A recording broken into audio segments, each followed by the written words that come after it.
Well, hello to channel listeners and welcome back for what is episode 3. In episode 3, this is going to be the 4 amp challenge with the Tekton Lore speakers that I had promised in the last episode. The Tekton Lores, my budget speakers, number 2 in the apartment. I had recorded earlier a tiny little clip to show you around them, and even on the inside I put a flashlight in one of the ports and was able to get a little bit of some internal shots for you guys so that you could see how little is within the cabinet. I will say that these are rated at 8 ohms, which is really good. Even better, they are rated at 98 dB at 1 watt, which with the Aperion audio bookshelf speakers from the first 2 episodes, those were I'll correct myself, a 6 ohm load. I said they were 4, they were a 6 ohm load at 87 dB at 1 watt. I'm not going to dive into what the at 1 watt means, or in other terms, the 2.83 volts that's supposed to be equal to 1 watt at 1 meter.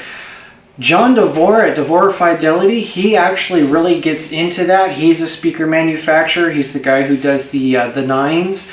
Awesome, very high efficient speakers, but I will allude to or let him explain what that means, what those power ratings mean. They have a significant impact on the amps. They have a significant impact on the type of power that you need to use when using efficient speakers or really inefficient speakers like most bookshelf speakers out there. The Tekton Lores that I've had here in my possession for a month, they are one of many different high efficiency speakers that I've had. These are my first time with these particular ones, and I have to say that yet again I'm always impressed. I believe if I were to categorize myself with any particular leanings with equipment or speakers in general, I am of the high efficiency crowd. Not to say that I don't like a lot of different older vintage speakers. Before I was in this apartment, I had the AR9 LS2s, humongous 120-pound speakers, 5 drivers, not very efficient at all, but in general, my taste, it moves towards the high efficiency speakers. So, without boring you on all the high efficiency speak and what a dB per watt is, 4 amp challenge, as I promised in last episode. I used my Onkyo as the baseline again, that $600 baseline. And to kick it off, I used only 2 songs. 2 songs across the 4 amps, back to back. Play them through, run up, move the interconnects, move the speaker cables really quickly. Took me all of 90 seconds with each cycle of doing that, so really kept everything very fresh in my mind as I move through the different amps, sit down in my space, and play the tunes again. The 2 tunes for you guys out there, the first one, for those Rush fans, Rush In the end, from their Fly By Night album, the reason why I use this particular tune or that particular album is I love the early Rush more so than the later Rush. Plus, it's very hard for a lot of systems to resolve early Rush songs. It just didn't have quite the studio, not say capability, but they just didn't emphasize the sound quality with those early albums, like say Fleetwood Mac, that spent lots of money on their early albums to have top-notch studio quality recordings. Rush didn't really pay a lot of attention to that. In their heyday, they were performers. They were live performers. One of my favorite all-time bands, but their early albums, very difficult to resolve with systems to really get that power trio, their separation. The other reason I like going to those earlier albums is the fact that they don't go crazy like they did in the 80s with the synthesizers and Alex Lifeson and Geddy Lee going nuts with their foot pedals and all the different keyboards and all the variations of things that they had to throw in there to make that power trio sound like there was actually 6 people running around behind them. The early albums, very pure, Alex guitar, Geddy Lee with his bass and vocals, and Neil doing what Neil always does best, man, the drums. The second song, have to have a lady friend in there, and my lady friend is Sia. Soon Will Be Found on her Some People Have Real Problems album.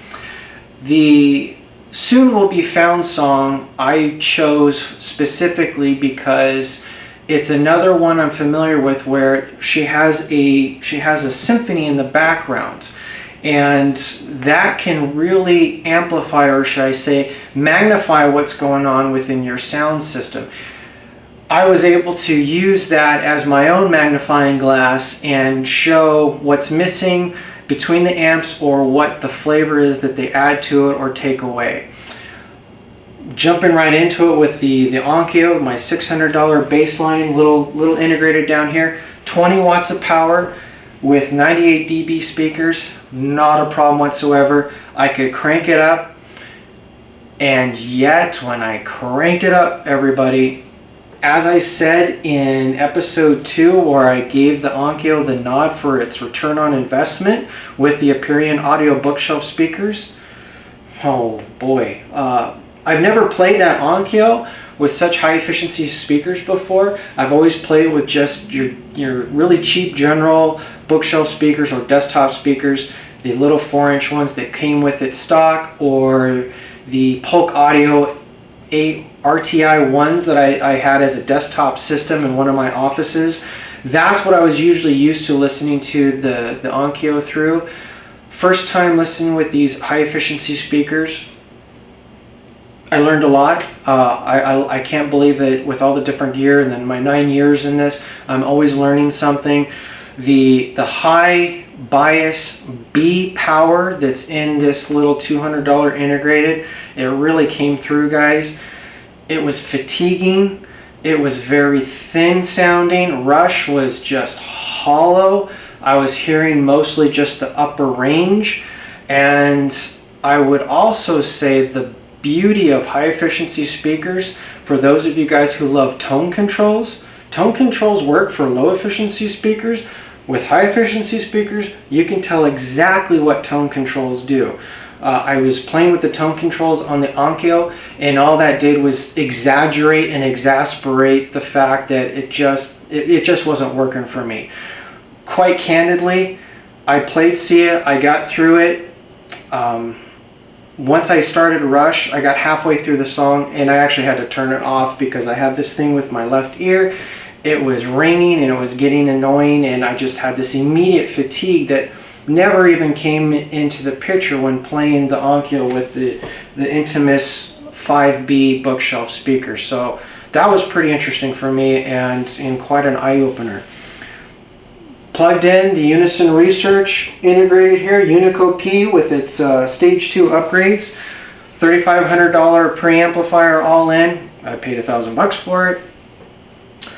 Wow, I actually, with all the notes that I took in my listening sessions, I have way more notes for the Unison Research for whatever reason. As I was sitting there going through the songs, The female vocals, Sia, just locked in, just absolutely out in front, very forward presentation, yet very narrow. And so narrow that I was starting to actually get frustrated with the listening space as it is. I will talk about this in episode 4, what I ended up doing. I learned some things from this 4 amp challenge that I'm talking to you about right now. But the Unison Research Unico P, all of my notes, I would say it was the voicing king of everything I played. All 4 of my amps, it favors voices like nobody's business. It was actually quite strange how it narrowed in the sound stage and just gave me this silky Sia, like, oh my gosh, it was intoxicating to listen to her voice, to just focus on her. But I'm a little neurotic and I can't do that. I'm going, there's some other stuff missing here. Where the hell is the symphony? Where the hell is the separation? Oh, that piano sounds pretty good, but as the overall presentation, it wasn't what I was looking for. Night and day above the Onkyo, no doubt there. Plenty of power, hybrid, tube preamp in the section, and the 80 watt with the Class A bias. Very nice for what it is. Again, $1,000 integrated amplifier. I was getting some of that goodness finally that I didn't get with the bookshelf speakers. However, it wasn't enough, guys. It just wasn't enough for me. I had to plug in the big boys. I had to go with the separates. And then from there, I stepped up to the Parasound at 250 watts here. Now, 250 watts for the Parasound, 500 watts a channel for the Red Dragons over here. Totally overkill for these Tekton Lores, and I'm in an apartment, but I don't care. It's all about using as little power to get the most resolving power. More power. Say it with me, guys. Power. So, resolving power to get the most that I can from my system with the least, or I should say, with using efficiency as a factor. The Parasound was interesting to me because the bass absolutely filled out, so that was the next step up from the integrateds. Was the bass was more filled out. The symphony still wasn't quite there. It was still kind of hiding in the background for me, and while it got rid of some of that hollowness, it plugged in. I will give it kudos for the natural presentation that it gave. It does widen out the sound stage. It does give you a little bit more depth. But as I plugged in the Red Dragon monoblocks here, I started to wonder, okay, how much of this is the actual preamplifier that I'm hearing? How much of the sound signature of the CP700 is coming into play? Because between the two heavy hitters here, I was struggling, and I actually had the fewest notes with the Parasound. And then when I went to the Red Dragon Class D monoblocks here at 500 watts into 8 ohms and 1,000 watts into 4 ohms, truly unnecessary, but hey, you know, power corrupts, absolutely, and I love more power. So with that resolving power, these monoblocks, they really took it home for me in the fact that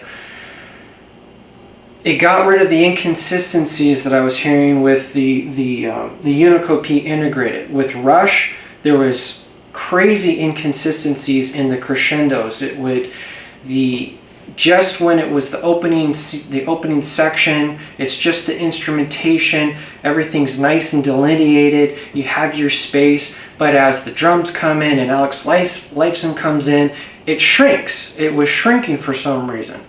You get these monoblocks in there, everything stays stretched out. The center doesn't shrink in. You have that absolute air in between the instruments, and that definitely came through in spades with the Some People Have Real Problems album soon will be found with Sia. The instrument separation, that's not even a word, and the the vocals with the piano, the emphasis on the piano was beautiful. If there was anything I could say, having the ability to hear greater instrument separation is what makes this so much fun. It's what makes this something to look forward to as you come home from work each day, guys. Investing in your 2-channel gear is a emotional, physical, and mental return on investment that has been better than most things I've ever experienced in life. And I'm a big car guy.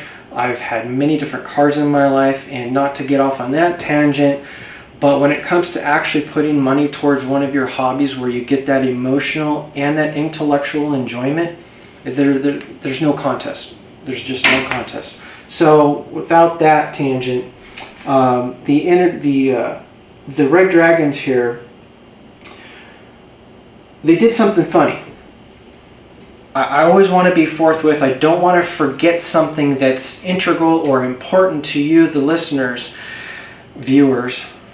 The Parasound, while it had a more natural timbre to it, I will say with the separation and the expansion of the soundstage, that holographic soundstage I was getting with these monoblocks, it was really interesting because the piano became a focus point for me in the Soon Will Be Found song, in that there was this, to pardon the pun, a digital, not hashness, but a digital signature on the piano that made it sound a bit artificial, which was quite strange.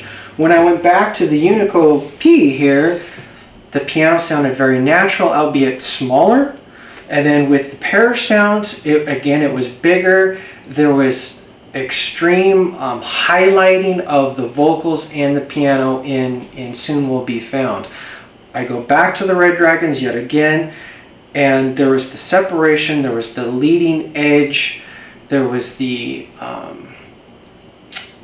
what do I want to say, come on guys, not the ambient space so much, but the bleed off.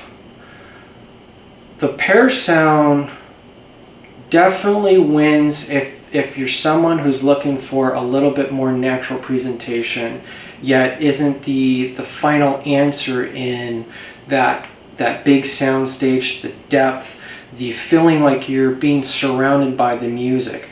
In the opening song I used from John 5, that particular song, I don't know if it came through on your headphones, but when you're sitting in my seats, the percussions come out at you to where you actually almost feel like you have this 90-degree action going on both sides of the body in that song. And to me, that's addicting. It's fun. It's absolutely fun to sit there and listen to that, because you close your eyes and you almost open them and go, what? Wait, I could almost grab that. Again, that's what makes this so much fun, guys. That's what makes 2 channels so much fun.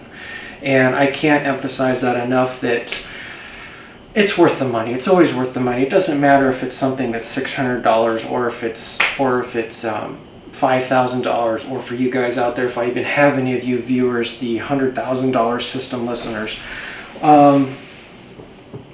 Back to the Tektons for just a wee bit of a minute.